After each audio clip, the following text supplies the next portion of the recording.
ਬਾਬੇ ਗੱਲ ਕਰਦੇ ਆ, ਇੱਜ਼ਤ ਹਮੇਸ਼ਾ ਵਕਤ ਦੀ ਤੇ ਹਾਲਾਤ ਦੀ ਹੁੰਦੀ ਹੈ। ਉਹ ਇਸ ਤਰ੍ਹਾਂ ਕਿ ਜੇ ਤੁਹਾਡੇ ਤੇ ਵਕਤ ਚੰਗਾ ਹੈ, ਹਾਲਾਤ ਤੁਹਾਡੇ ਚੰਗੇ ਆ, ਤੇ ਇੱਜ਼ਤ ਤੁਹਾਡੀ ਲੋਕ ਕਰਨ ਦੇ। ਜੇ ਤੁਹਾਡਾ ਵਕਤ ਵੀ ਮਾੜਾ, ਹਾਲਾਤ ਵੀ ਮਾੜੇ ਆ, ਤੇ ਦੁਨੀਆ ਮਤਲਬ ਨਾਲ ਇੱਜ਼ਤ ਕਰਦੀ ਹੈ। ਗੱਲ ਬਾਬਿਆਂ ਨੇ ਵੀ ਮੁਕਾ ਛੱਡੀ ਹੈ ਤੇ ਚੰਗੀ ਮੁਕਾਈ ਹੈ, ਨਿਚੋੜ ਕੱਢ ਕੇ ਮੁਕਾਈ ਹੈ। ਵਕਤ ਤੁਹਾਡੇ ਤੇ ਆਇਆ, ਤੁਹਾਡੇ 'ਚ ਜਾਨ ਹੈ, ਜਿੰਦ ਹੈ, ਤੁਹਾਡੀ ਬਾਡੀ ਸਹੀ ਹੈ, ਤੁਸੀਂ ਫਿੱਟ ਆ, ਤੁਹਾਡੀ ਜੇਬ ਦੇ ਹਾਲਾਤ ਠੀਕ ਨੇ, ਤੇ ਲੋਕ ਇੱਜ਼ਤ ਕਰਨ ਨੇ।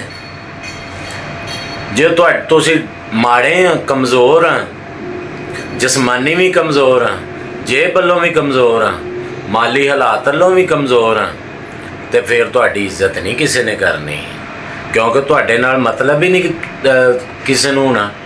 ਤੁਸੀਂ ਕਿਸੇ ਦਾ ਮਤਲਬ ਪੂਰਾ ਕਰ ਸਕਦੇ ਹੀ ਨਹੀਂਗੇ, ਤੇ ਫਿਰ ਤੁਹਾਡੀ ਇੱਜ਼ਤ ਕਿਹਨੇ ਕਰਨੀ ਹੈ ਜੀ? ਇਹ ਤੇ ਦੱਸੋ ਜ਼ਰਾ। ਇਸ ਕਰਕੇ ਬਾਬੇ ਕਹਿੰਦੇ ਆ ਵੀ ਗੱਲ ਜਿਹੜੀ ਆ,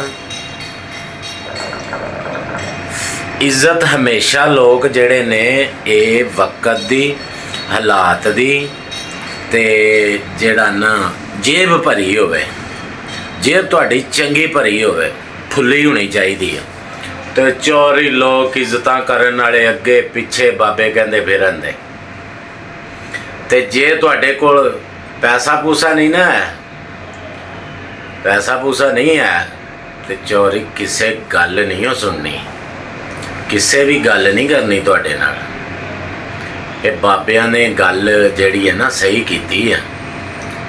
ਇਹ ਮੈਂ ਤੁਹਾਨੂੰ ਦੱਸ ਦਿਆਂ, ਆ ਗਈ ਨਾ ਸਮਝ? ਤੇ ਥੋੜ੍ਹਾ ਜਿਹਾ ਆਪਣੇ ਆਪ ਨੂੰ ਸੈੱਟ ਕਰੋ, ਜਿਸਮਾਨੀ ਹਾਲਾਤ 'ਚ ਵੀ, ਤੇ ਖਾਸ ਕਰਕੇ ਜੇਬ ਵਾਲੇ ਹਾਲਾਤ 'ਤੇ ਜ਼ੋਰ ਦਿਓ ਥੋੜ੍ਹਾ ਜਿਹਾ। ਤੇ ਉਹ ਇਮਾਨਦਾਰੀ ਦਾ, ਇਹ ਨਾ ਹੋਵੇ ਵੀ ਖਿੱਚਾ ਧਰੂਈ ਕਰਕੇ ਤੇ ਜੇਬ ਭਰ ਲਓ। ਇੱਜ਼ਤ ਕਰੋ, ਉਹਦੇ 'ਚ ਇੱਜ਼ਤ ਕੋਈ ਨਹੀਂ ਹੋਣੀ ਆ। ਮੇਰੇ ਨਾਲ ਹੋਈ ਆ ਨਾ, ਆ ਮੈਂ ਜਿਸਮਾਨੀ ਕਮਜ਼ੋਰ ਹੋ ਗਿਆ ਥੋੜ੍ਹਾ ਜਿਹਾ, ਅਗਲੇ ਚੱਕ ਕੇ ਬਾਹਰ ਮਾਰਿਆ, ਲੈ ਵੀ ਤੂੰ ਸਾਡੇ ਕੰਮ ਦਾ ਨਹੀਂ ਹੈ। ਮੈਂ ਦੱਸਦਾ ਹੁੰਦਾ ਤੁਹਾਨੂੰ ਹਰ ਗੱਲ। ਤੇ ਗੱਲ ਇਹ ਆ ਵੀ ਥੋੜ੍ਹਾ ਜਿਹਾ ਆਪਣੇ ਆਪ ਨੂੰ ਕਰੋ ਫਿੱਟ, ਵੇਖੀ ਜਾਏਗੀ। ਫਿਰ ਵੇਖਿਆ ਜੋ ਇੱਜ਼ਤਾਂ ਕਰਨ ਵਾਲੇ ਚੋਰੀ ਡੇਰੇ ਤੇ ਗੱਡੀਆਂ ਲੈਂਦੀਆਂ, ਗੱਡੀਆਂ ਚੱਲਦੀਆਂ, ਮਿਲਣ ਵਾਲੇ, ਚੋਰੀ ਚੋਰੀ ਕਹਿਣ ਵਾਲੇ, ਭਾਈ ਭਾਈ ਕਹਿਣ ਵਾਲੇ, ਤੇ ਜੇ ਜੇਬ 'ਚ ਕੁਛ ਨਾ ਹੋਇਆ, ਉਹ ਬਿਸ਼ਾਰਤਾ, ਆਹੋ ਬਿਸ਼ਾਰਤਾ ਜਾਣਦੇ ਆ ਉਹਨੂੰ, ਉਹ ਇੱਦਾਂ ਦਾ ਹੀ ਆ। ਕੁਛ ਕਰੋ।